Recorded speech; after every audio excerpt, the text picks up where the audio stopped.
Voilà mon histoire de la vie, mon point de vue. Une histoire théorique, plausible ou possible que je vous image. Je me nomme Denis et je ne suis qu'un homme parmi 7 milliards de frères et sœurs. Un père à qui le cancer a enlevé sa fille d'ici-bas avant ses 12 ans.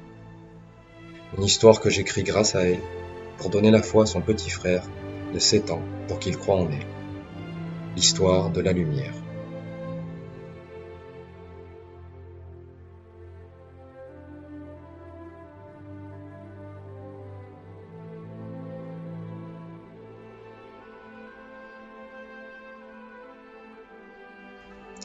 La science moderne prône la théorie de l'évolution, la probabilité ou le hasard. Pour moi, tout a forcément une cause et une explication. Même la source de la vie, l'inconnu. La question sans réponse. Pourquoi la vie? Pour mon fils, pourquoi sa sœur est morte? À cause de qui? Et où est-elle?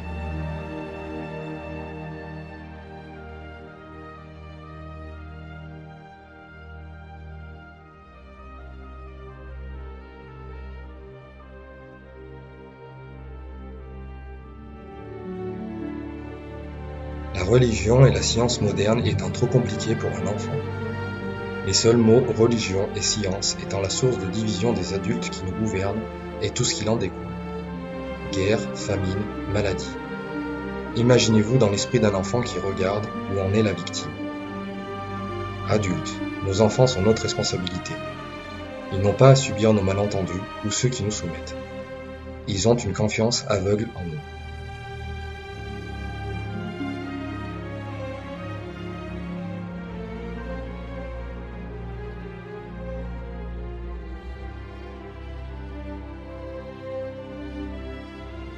Le problème aujourd'hui, c'est que ceux qui détiennent la technologie, l'alimentation, l'éducation et la santé sont soumis à l'argent et pas à la vie. Nos enfants ont-ils un prix pour vivre dans notre réalité?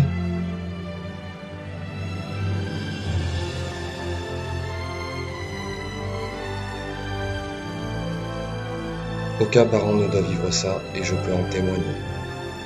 L'enfer que nous subissons sur terre quand ils souffrent et meurent. Qui en est le coupable?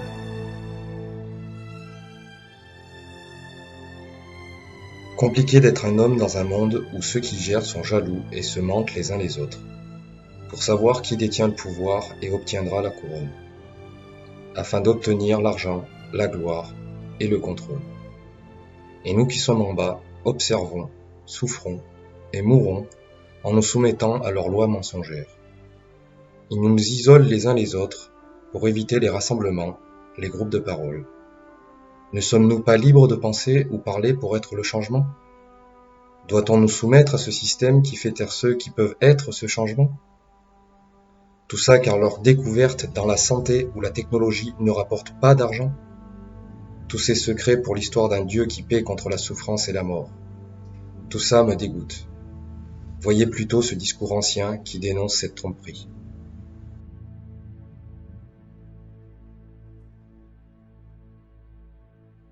The very word secrecy is repugnant in a free and open society. And we are, as a people, inherently and historically opposed to secret societies, to secret oaths, and to secret proceedings. For we are opposed around the world by a monolithic and ruthless conspiracy that relies primarily on covert means for expanding its sphere of influence, on infiltration instead of invasion, on subversion instead of elections, on intimidation instead of free choice. It is a system which has conscripted vast human and material resources into the building of a tightly knit, highly efficient machine that combines military, diplomatic, intelligence, economic, scientific, and political operations. Its preparations are concealed, not published. Its mistakes are buried, not headlined. Its dissenters are silenced, not praised. No expenditure is questioned, no secret is revealed. That is why the Athenian lawmaker Solon decreed it a crime for any citizen to shrink from controversy. I am asking your help in the tremendous task of informing and alerting the American people, confident that with your help, man will be what he was born to be, free and independent.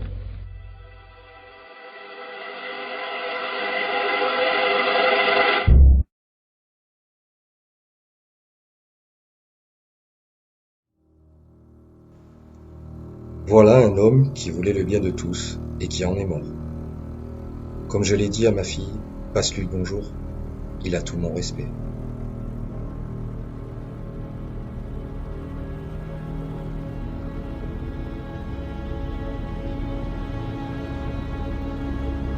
Maintenant, écoutons ensemble une histoire pour faire la lumière sur une possibilité basée sur mes connaissances.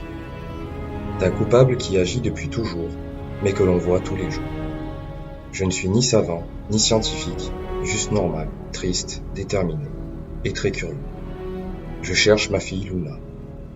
Ce que vous en penserez ou ferez ne dépendra que de vous.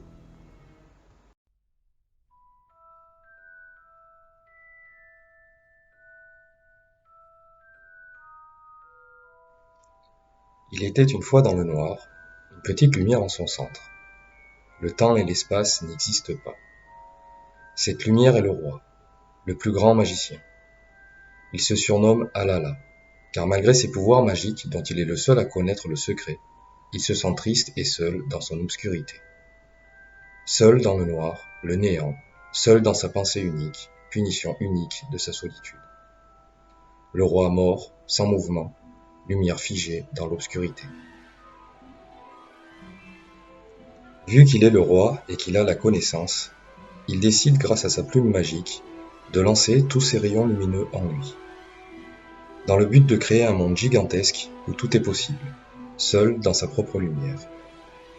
Mais dans sa petite lumière qui est pourtant si grande, il lui manque quelque chose. Des spectateurs pour vivre et admirer la puissance et la beauté de sa magie. Lui qui est le seul à pouvoir faire et défaire toute chose. Lui qui sait tout, voit tout et entend tout. Lui qui est la lumière. Le roi qui règne sur chaque rayon de sa création. C'est alors qu'une idée se mit à scintiller, une envie de changement. Et ensuite, une énorme explosion. Boum! La première pièce du puzzle, la volonté. Alala veut la naissance, la croissance, le mouvement, la vie. À grands coups de plume magique, il se mit à écrire, dessiner et créer sans s'arrêter. Il donne vie à tout l'univers dans les esprits qu'il a façonnés. Toutes les étoiles et corps célestes du ciel, les anges gardiens de son royaume. Tous les animaux, plantes et hommes qui le peupleront et bien plus. Grâce à son eau qui permet la vie. Il est le seul à en connaître le secret, car il est le plus grand magicien, il est lui seul secret. Il est le nombre d'or de sa création, le mouvement, le temps et l'espace qui s'étend, grâce au seul battement de son cœur de lumière éternelle. Tout reviendra à lui quand sa volonté sera faite, lui qui n'est qu'amour. Le fil tendu à chaque vie visible et invisible qu'il a donnée. Le roi dit avec sa toute-puissance, « À toute ma création, chaque esprit des étoiles qui reflète ma lumière qui me revient, moi qui suis source de matière et d'antimatière, sachez que l'un de vous portera l'esprit du prince de la paix de mon royaume, le seul qui gouverne et ne ment pas. Son porteur se nomme Adam. Prosternez-vous devant lui. » Et tous les esprits des étoiles, les anges qu'il avait nommés, se prosternèrent car il est la vérité, lui, le roi Alala. Tous, sauf un, le rayon lumineux qui se mit à scintiller. Alala qui sait tout sourit. Il laisse l'esprit de l'ange insoumis dans le doute et dit « Soleil, toi qui t'éloignes de moi le temps de ma volonté, tu as à tes côtés tes frères et sœurs Mercure, Vénus, Adam, Mars, qui sont 4 planètes solides, et Jupiter, Saturne, Uranus, Neptune, qui elles sont gazeuses. Tu laisses de plus en plus l'obscurité qui t'a fait naître te corrompre en t'éloignant de moi. Tu ne te prosternes pas devant le porteur du prince que j'ai choisi, car tu es jaloux. À cause de ton ego, tu penses être meilleur car je t'ai fait de feu, alors qu'Adam, je l'ai fait avec de la boue. Boue dont je lui ai ôté une partie pour lui donner Ève, sa lune, sa sœur, sa compagne. sur laquelle toi, soleil, tu reflètes ma lumière sur lui quand il fait nuit. Tu les réchauffes par ton feu le jour, car je suis d'une grande bonté, la chaleur de mon amour que je vous donne, moi, le roi, qui suis l'amour. Adam et Ève sont de ceux qui profiteront de mon royaume, où ma magie de la vie est en tout, et dans laquelle toute ma création reflète ma lumière. Tous ceux à qui j'ai offert le libre arbitre et qui me doivent leur soumission, comme le fait toute ma création, à qui j'ai donné une infime part de mon intelligence. Je sais, je suis Alala la connaissance, le plus grand magicien. Ils auront tous le droit de revenir dans mon royaume, ma lumière, être spectateurs de ma magie pour rire et vivre le bonheur. Dans le cas contraire, ils réfléchiront seuls dans les trous noirs du ciel, comme punition pour leur méchanceté, avant de pouvoir atteindre ma lumière pour vivre en paix.